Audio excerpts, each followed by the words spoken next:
Today I'm going to be talking to Professor Brian Stanley and asking him the question of the importance of world Christianity and the importance of this conference.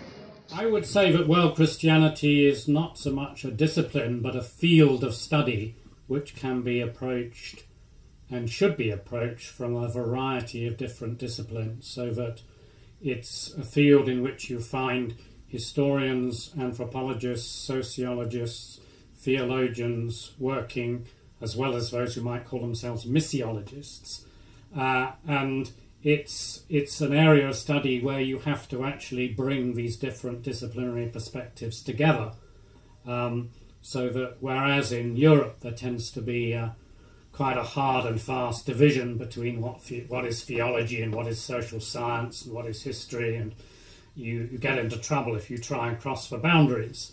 Once you move outside of Europe, it's much more difficult, and I would think indefensible ultimately, to maintain those very rigid boundaries between the disciplines.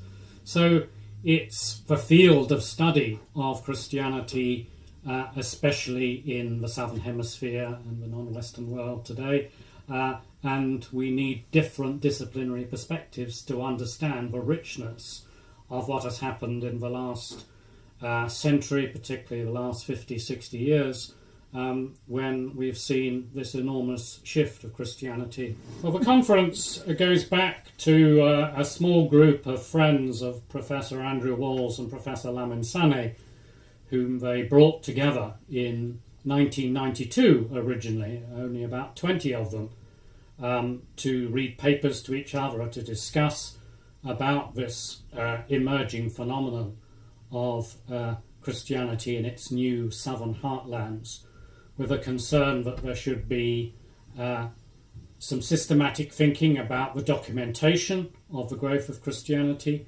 and some serious historical theological thinking about the issues raised by the growth of Christianity outside its Enlightenment frameworks in the West.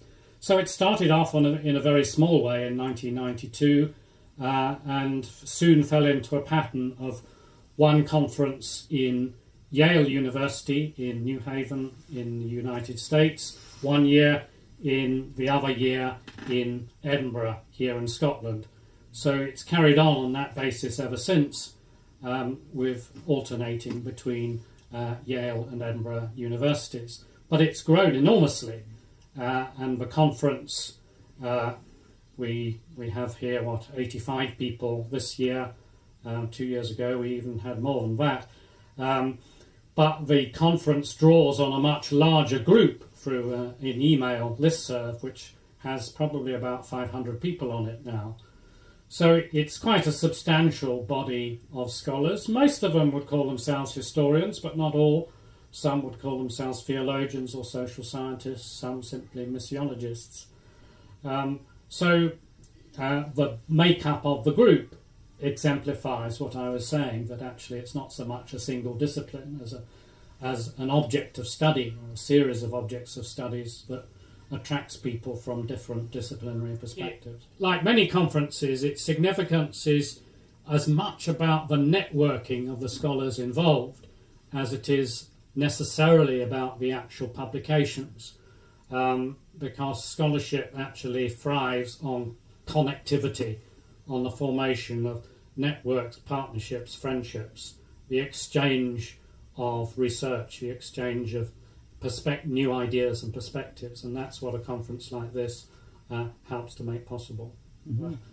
One Yale conference where I couldn't get out of bed because my back froze after the flight, having flown from the United Kingdom, and I was supposed to be giving my paper, so one of the other conference members who lived next door kindly gave my paper for me, so I remember that for all the wrong reasons. Memories from Edinburgh. I think there are just many memories of very happy occasions with lots of people who I've got to know over the years and have come to value their friendship. We owe an awful lot to Andrew and Lamin, who started this off. We also owe a great deal to a lady called Martha Smalley, was just retired as the Special Collections Librarian at Yale Divinity School.